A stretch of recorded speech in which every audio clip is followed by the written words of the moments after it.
700 лет назад в городе Изник нашли последнее пристанище сражавшиеся плечом к плечу с тюрками Анатолии кыргызские воины.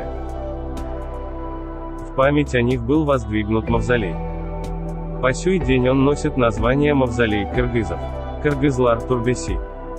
По преданию, мавзолей был воздвигнут сыном основателя османской державы Османа, Гази-Архан-беем в память о кыргызских воинах, павших во время осады византийского города Никея в 1331 году. Кыргызы первыми ворвались в казавшуюся неприступной крепость.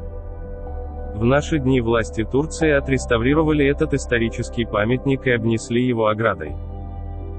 В октябре 2004 года у мавзолея был установлен памятник кыргызскому батыру, изготовленный в Кыргызстане скульптором Садыковым.